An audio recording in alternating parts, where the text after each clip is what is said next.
the Midwest are.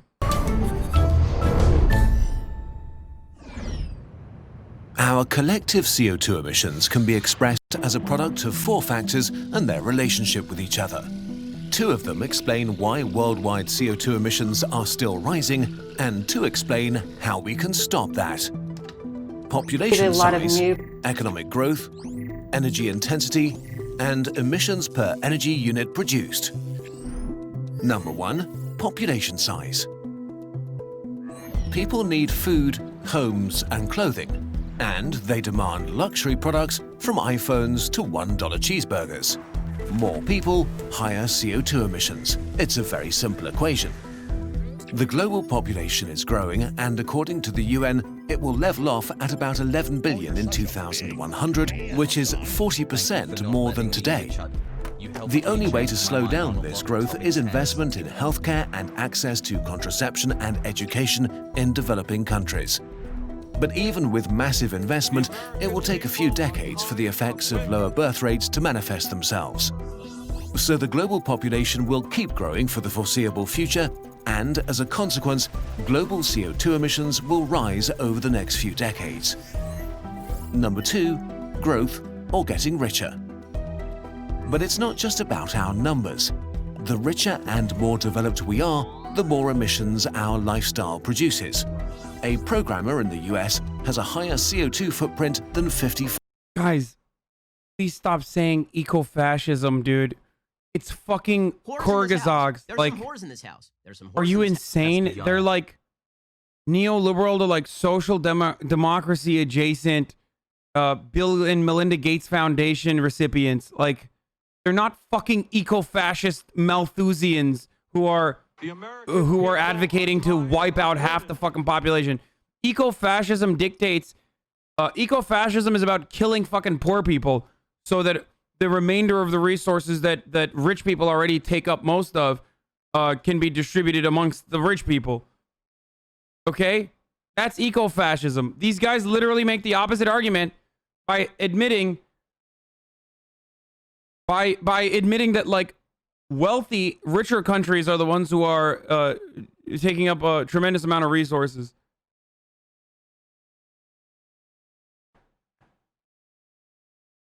Farmers in Uganda. The world's wealth is growing almost everywhere. And although it's far from evenly distributed, economic growth has led to the highest standards of living and the largest reduction in extreme poverty in human history. Growth has become the dominant mantra of the world's economies, no matter what kind of political system they have. It's unlikely that rich countries will give up the concept of growth anytime soon. But even if they were to, developing countries want to become rich too. For billions of people, the end of growth would probably mean staying poor, and so developing countries are not willing to stop growing their economies. All in all, we can be sure that growth as a guiding economic ideology is not going to go away anytime soon. More countries and their citizens around the world will grow and become richer, while the rich economies will continue to grow their wealth. There are some signs that growth can be decoupled from CO2 emissions, but we're not close to that yet. As a consequence of this growth, CO2 emissions will rise. Okay, so far we've learned that because of population growth and economic growth, humanity's CO2 emissions will increase, which is the opposite of what should be happening. We need to slow, peak, and then reduce annual emissions. Listen, motherfucker, if you want to depopulate the third world while all of you guys are fucking crying in here, if you truly want to depopulate the third world, you can't do it by killing them literally. You do it by uplifting them so that they too are in a position where they can just like stop fucking and like going to college and you know, toiling away endlessly with their jobs. Okay, that's the best way to stop fucking people from reproducing like rabbits is literally increasing their level of affluence, improving their material conditions. Emissions. The next 2 factors describe how we can actually do this. Number 3, energy intensity. Energy intensity describes how efficiently we use energy.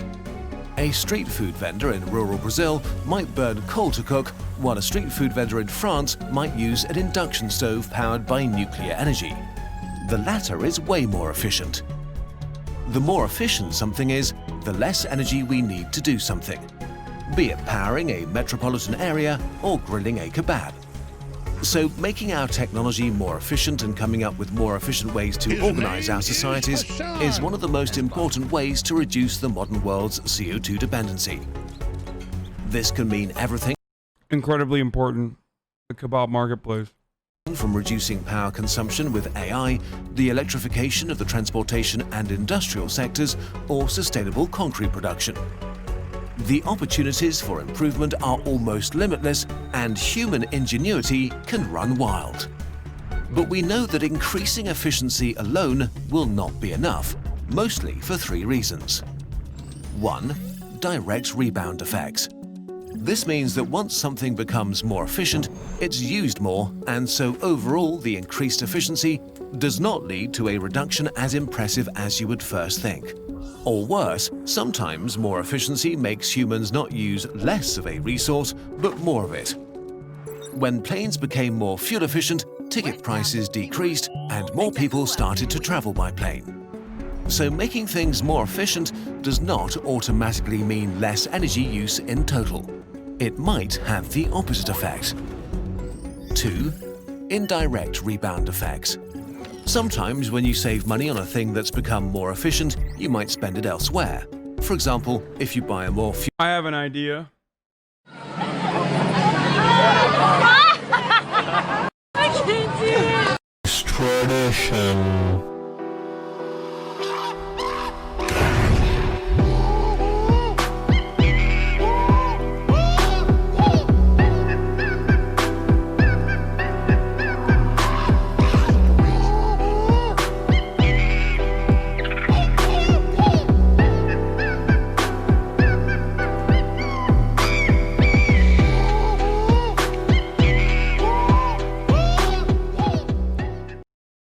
Have you guys thought about that?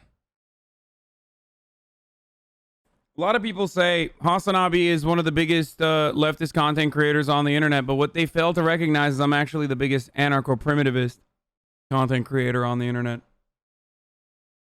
Yeah.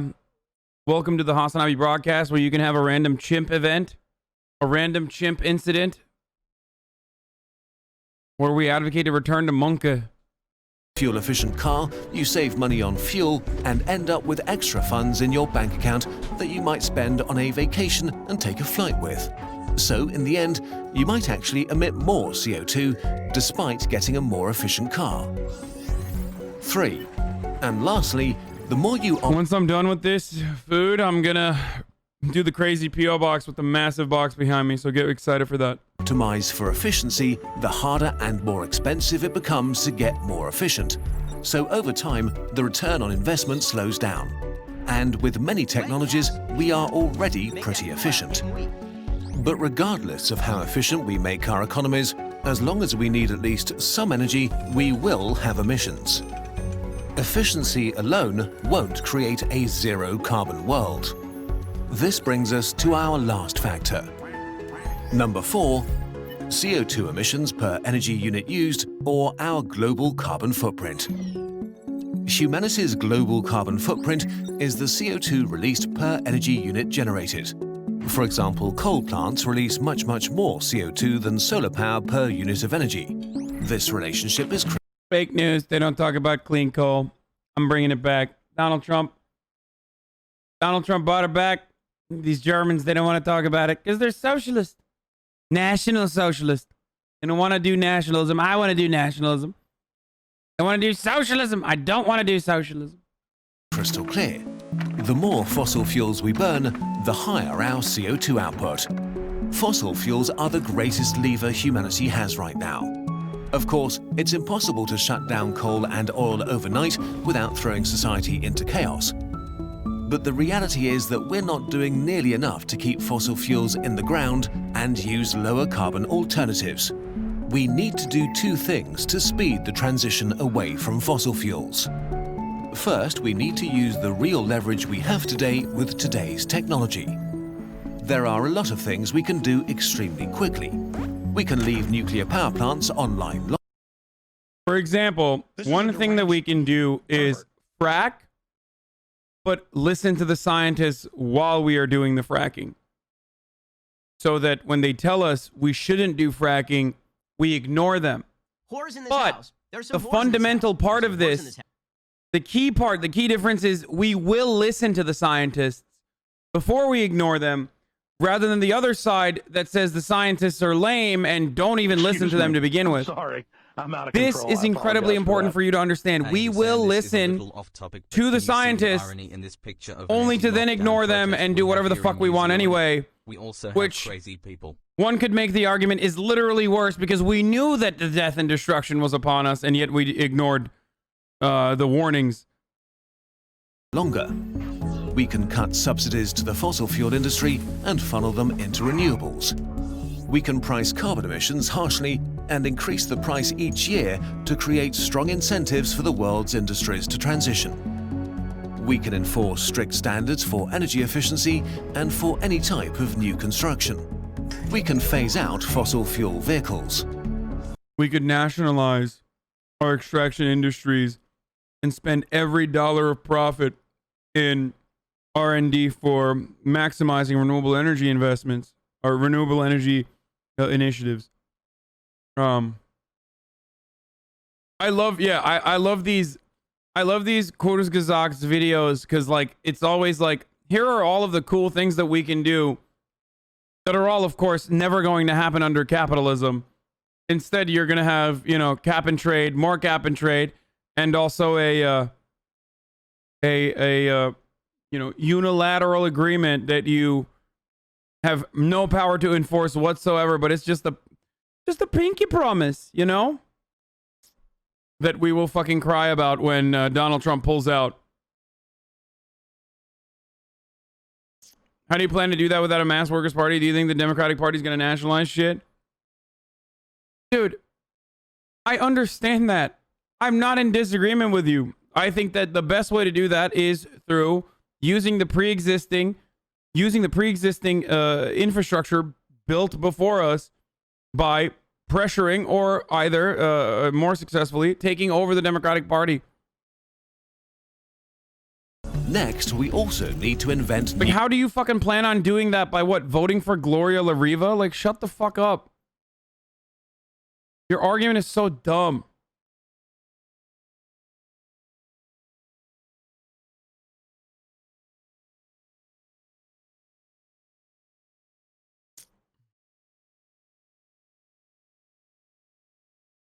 new and better Just like any transition happened in history. Yeah, except all the times when there was a violent transfer of power, they've also been demonstrable failures. So what the fuck is your counter? Oh, dude, it's never happened, so it never will happen. I think is probably even more idiotic than the argument you're making, which is, oh, when it happened the way I wanted it to happen, it was violent and it failed, but this time it'll be better and it won't actually be like that. I would rather hold on to hope. I would rather hold on to hope that something could happen that hasn't happened before, rather than hoping that something that has happened in the past will happen again. technology. Without new technologies and innovation, it will be impossible to achieve a zero CO2 emission world, be it from technologies like Nice carbon ahistorical view of communism. Dude, listen.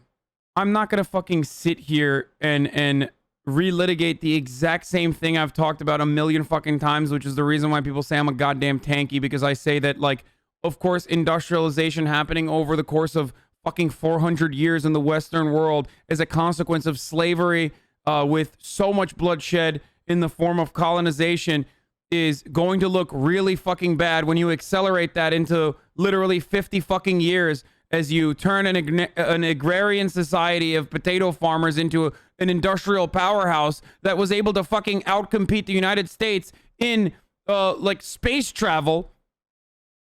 Of course, when you fucking take what the Western world did in 400 years and like literally shove it into like 40 or 50, then it's going to look really fucking violent in comparison. And what I'm referencing is the USSR. But having said that, it still doesn't change the reality that it was still a demonstrable failure, even before we talk about Western imperialism, even before we talk about capitalist nations constantly subverting plots that that the USSR may or may not have had in, I guess, becoming a hegemonic power.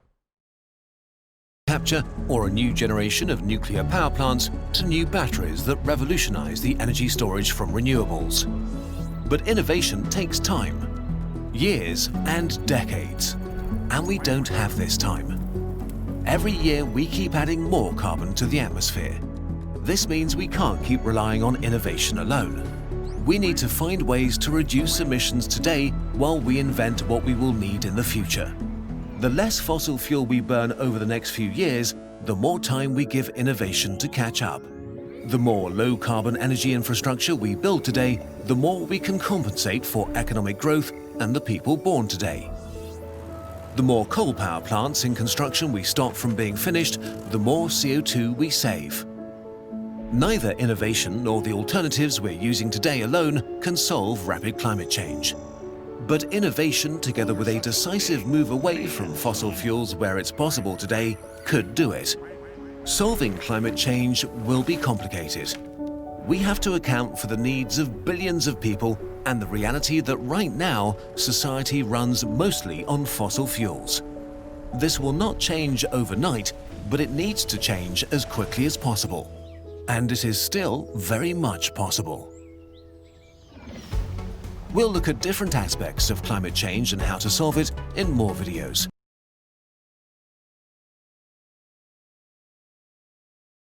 Premier Trump, thank you